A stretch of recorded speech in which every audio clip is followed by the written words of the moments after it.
ओम नमः शिवाय। मैं हूं ज्योतिष पंडित दीपक दुबे और उपस्थित हूं आपके साथ 26 मई को लगने वाले इस वर्ष के पहले ग्रहण जो कि चंद्र ग्रहण है उसके बारे में जानकारी लेकर। क्या होगा राशियों पर, उसका प्रभाव, इस पर करेंगे चर्चा। सबसे पहले बता दूं कि यह जो चंद्र ग्रहण लगने जा रहा है यह 2021 का पहला चंद्र ग्रहण है। वृश्चिक राशि में लगेगा, अनुराधा नक्षत्र में लगेगा, अर्थात राशि जो होगी मंगल की होगी, नक्षत्र जो होगी वो शनि की होगी। केतु के साथ चंद्रमा युति करेंगे, तो एक तरह से देखा जाए तो मंगल, केतु, शनि और चंद्रमा का प्रभाव बन रहा है।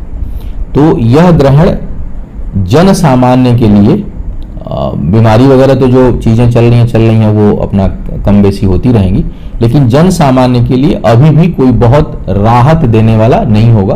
प्राकृतिक आपदाएं जैसे अभी तो ग्रहण आने से पहले ही एक आ चुकी है और चूंकि 10 जून को पुनः सूर्य ग्रहण लगने वाला है तो रहेगा थोड़ा, ये 1.5 महीना जो है वो प्राकृतिक आपदाएं और कुछ न कुछ कठिनाइयां बनी रहेंगी।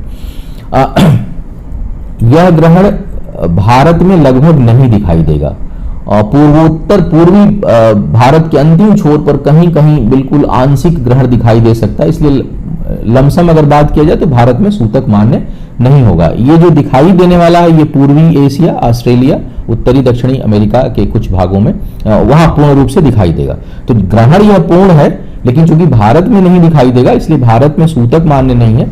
सूतक का कॉन्सेप्ट ही जहां ग्रहण दिखाई देता है वहां होता है। तो जो मेरे अमेरिका के साउथ और नॉर्थ अमेरिका के लोग हैं, ऑस्ट्रेलिया के लोग हैं या ईस्टर्न एशिया के जो लोग हैं जहां ग्रहण दिखाई देगा वो लोग सूतक को मानेंगे। अगर इसमें इसको मानते हैं तो जो लोग मानते हैं, विश्वास करते हैं, वो सूतक को मानेंगे। सूतक के ऊपर जो मैं वीडियो बहुत पहले दे चुका हूं उसको मैं इस राशिफल के साथ अटैच कर दूंगा। इस राशिफल के अंत में आप सूतक के बारे में जानकारी होगी। बात वही है, हर साल उसको रिपीट करने का हर बार कोई औचित्य नहीं है।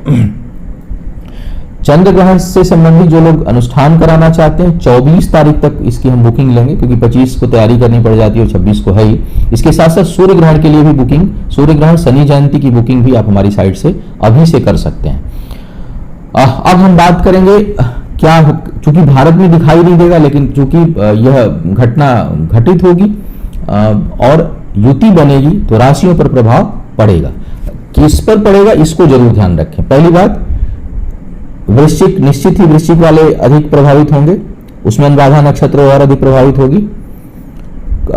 चंद्रमा प्रभावित हो रहा है तो निश्चित ही जिनका चंद्रमा कमजोर है, चंद्र से संबंधित राशि है, उनके ऊपर अधिक प्रभाव इसके पड़ने की संभावना रहेगी।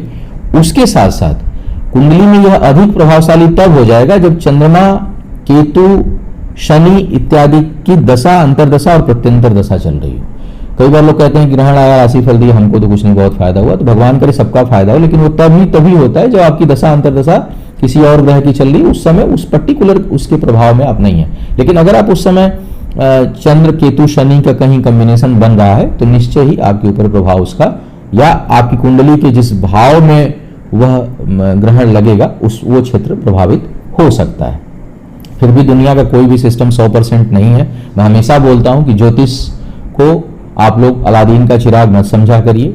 एक विधा है प्रेडिक्शन करने की, 60-70% तक सही हो जाए, इसका हम लोगों का प्रयास होता है कि मार्गदर्शन लोगों को मिले। कोई भी विधा 100% सत्य नहीं है और ज्योतिषी को कोई लाल बुझक्कड़ या कोई भगवान का अवतार बहुत लोग लगते हैं मानने, वो सब चीजें मत माना करिए। अन्य विधाओं की तरह, अन्य शास्त्र की तरह एक विधा है, हम लोगों का प्रयास होता है कि अधिक तक पहुंचे। बहुत से लोग दावे करते हैं लेकिन यहाँ दावे का कोई मतलब नहीं है, तो आप उसी हिसाब से उसको राशिफल को देखा करें। दूसरा, मैं लग्न राशि को आधार मानकर बात करता हूं तो आप लग्न राशि को ही आधार माने, चंद्र राशि, नामाक्षर, सूर्य राशि इत्यादि को आधार ना माना करें। कम से कम मेरा राशिफल देखते हुए। मेष वालों के लिए जो यह ग्रहण लगेगा अष्टम भाव में लगेगा।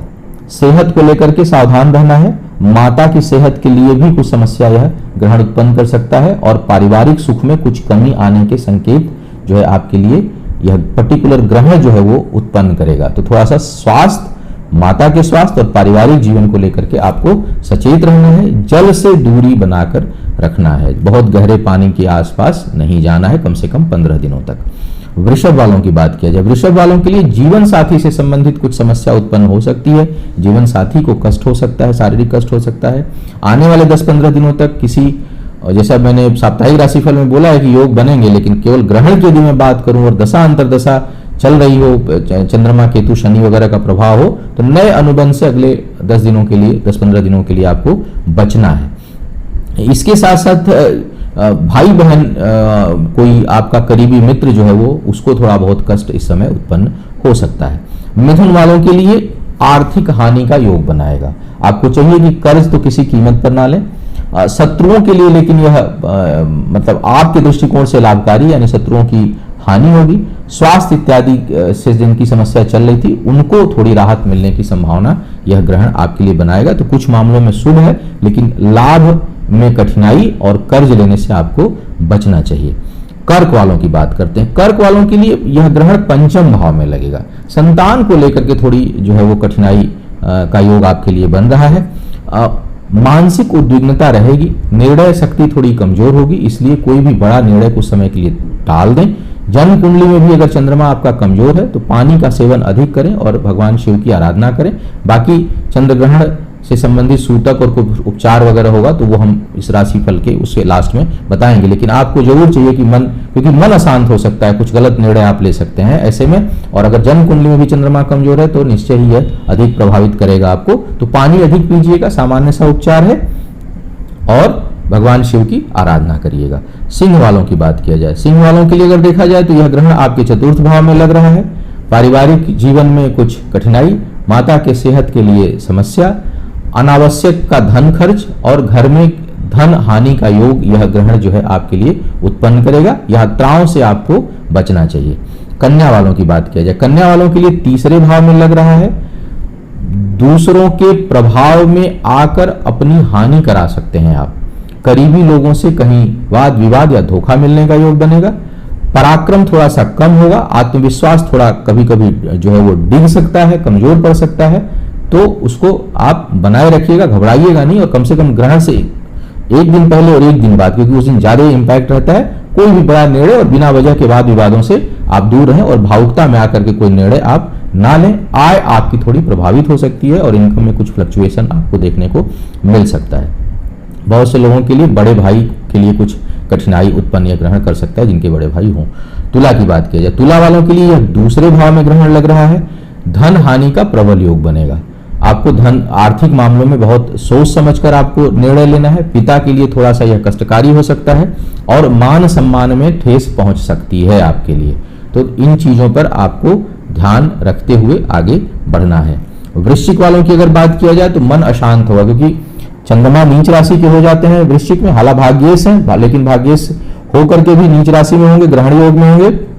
भाग्य पक्ष कमजोर होगा, भावनाओं में बह करके कुछ अपनी हानि करा बैठेंगे और खुद अपने लिए ही अवरोध आप उत्पन्न कर सकते हैं। तो थोड़ा सा निर्णय सोच समझ कर लेना है। इतनी भावनाओं में मत बहिए कि आप अपने भाग्य के लिए ही स्वयं अवरोधक हो जाएं, और थोड़ा मन को शांत रखने का प्रयास करिए। गहरे जल से दूरी बना करके आपको रखना है।